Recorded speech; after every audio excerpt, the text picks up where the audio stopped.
Derek, I wonder if it would be okay just to ask you about Martin O'Neill, who's obviously in hospital. Celtic say, I would imagine you got to know him quite well last season with the title run-in, and I presume your thoughts are with him right now.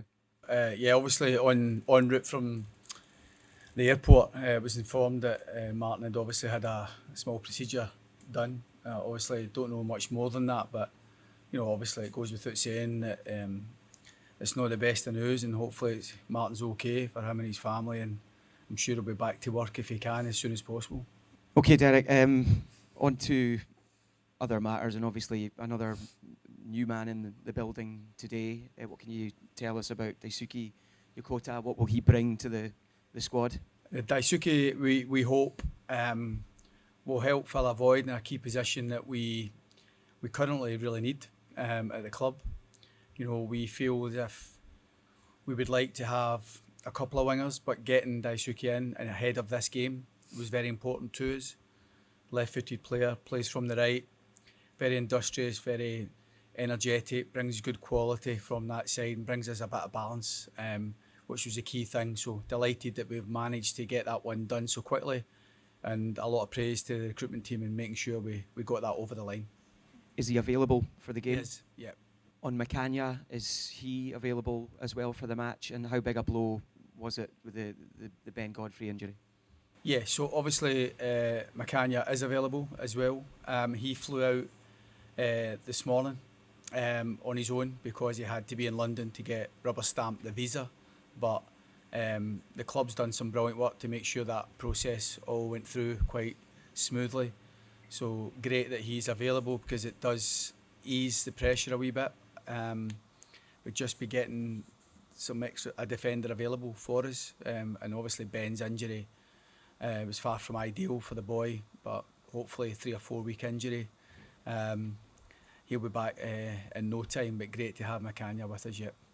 Derek, reports this evening that the club have had a bid submitted for Quaib Drake at PSV.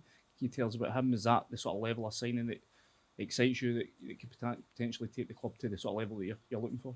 So we're currently looking at several wide players. So these talks and conversations are ongoing. So obviously don't really want to be too specific on any one player, but a few reports recently have been accurate, and we're keen to just bring the best we can. Obviously the owner is Andrew has been really supportive. We want to try and be as ambitious as we can in certain areas of the pitch. We want to make sure we try and bring as good a quality as we can. So we just need to see how this all lands for us with several targets. Obviously we're not going to sign everyone we go for, but if we do get a bid accepted for any of the ones that's been mentioned and a couple that haven't been mentioned, then I'll be obviously the first to know about that, and we'd be delighted to get these players in as soon as possible. Obviously you've had some concerns over the sort of areas in the team that haven't maybe got the depth you'd be hoping for, but going into this game, how confident are you that you've got the bodies, the quality that you're going to need to get through this time? Yeah, it's going to be a tough game. There's no two ways about it. Jagiellonia are a team who need respect. They just missed out on a Champions League spot. I think the Polish League now having 2 Champions League spots suggests the quality of the Polish League. It's getting stronger. And Jagiellonia obviously deserve our full attention. We will have to play well over 2 legs to qualify. So we want to try and put in a strong 90 minutes, obviously tomorrow night, and make sure that going back to Ibrox we've got a very good opportunity, but we're going to have to play well. Derek, you would have no fears about putting Yokota and McInnes in tomorrow night. It's obviously quite a hostile stadium, but I mean these guys are fit and they're ready to go if called upon. Yeah, I think we need to weigh up everything with that. Nothing to do obviously with the atmosphere and stuff like that. That'll be great. Players respond to that anyway. It's just making sure we're fair to both lads. But they're here for a reason. They're here if called upon, and we're just delighted that we managed to get them both in, because even up till this morning we still weren't sure if both were going to be able to travel and be part of the squad. So great to have them both available, and they're not perfect in the sense that they don't know. Well, Maka's a bit different in that sense, but he's not been around the players, Daisuke, for so long. But good players can deal with that, and obviously both players will be eager to play their part. What's the situation with Nico Raskin? Derek has also just returned to the squad. Is he available, and would you have any fears about putting him in, given the limited time he's had training with you and also working with you? Yeah, Nico's here because we feel he could give us something as well. I'd spoke to Nico when he was on holiday, getting a break from the World Cup. I'd spoke to him over the last couple of days. He's trained really well over the last 3 or 4 sessions.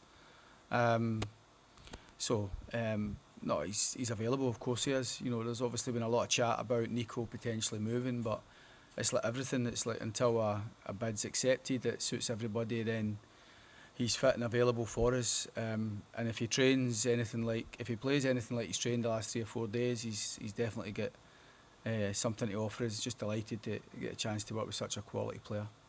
Derek, in a perfect world, new signings would come in, they'd have a bit of a settling in period, give them time to adjust, but is that just not the case with the situation you're in at the moment? Is a bit of kind of sink or swim about it, you just need to throw them in?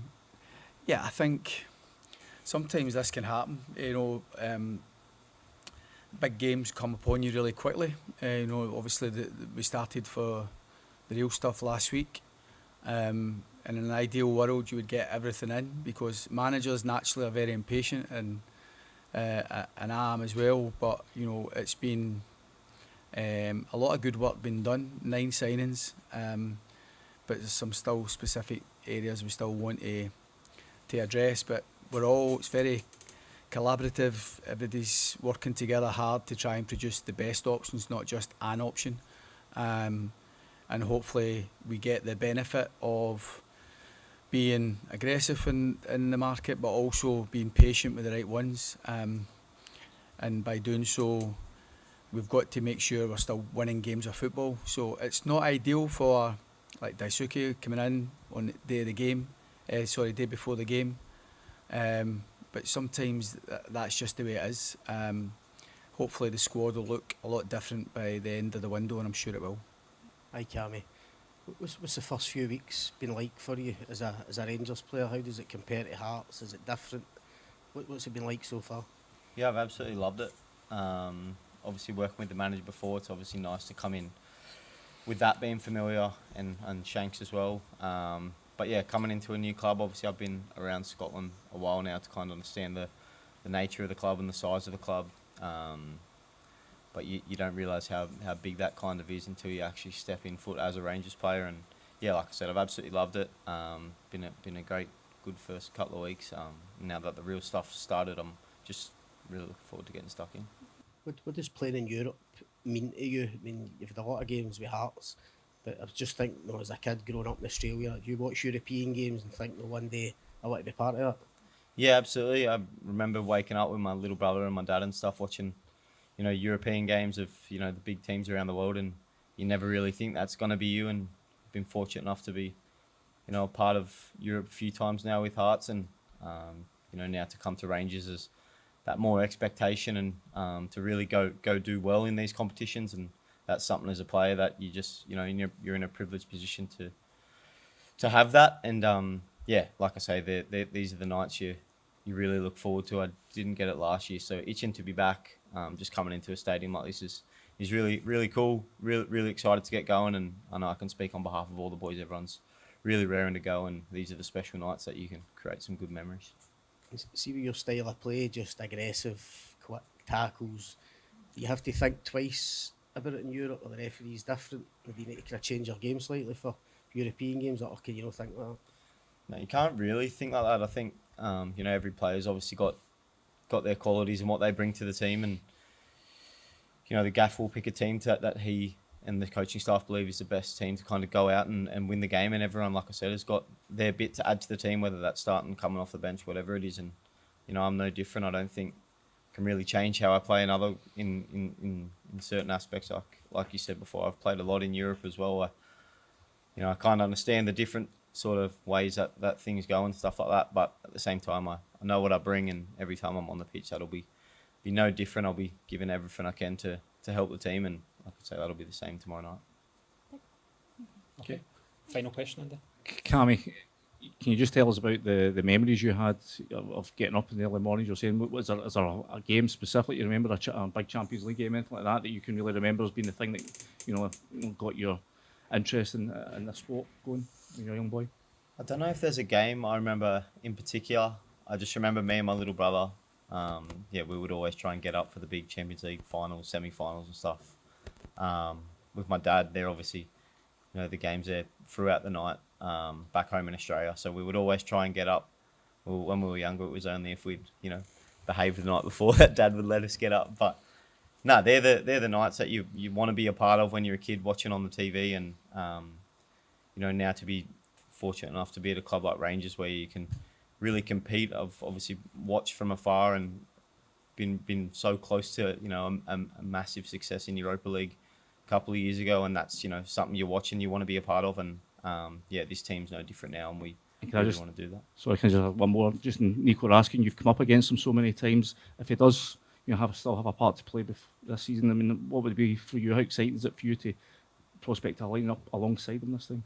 Yeah, that would be great. Like the gaffer said, the few days that he's been in training's really, lifted the level, I believe, of everyone around him. Played against him so many times, had so many good battles, and now to be a teammate, with obviously a lot of talk around what's going on at the moment. He's my teammate, he plays for Rangers, and that's been really good. Just chatting away with him, being on the same side as him now is cool. And if we get the opportunity to play together, that would be great. He's, like the gaffer said, he's a great player. Watching him at the World Cup was so good because of how well he done for a massive country, and the opportunity to play next to him would be great, and something that I think we'd both really look forward to.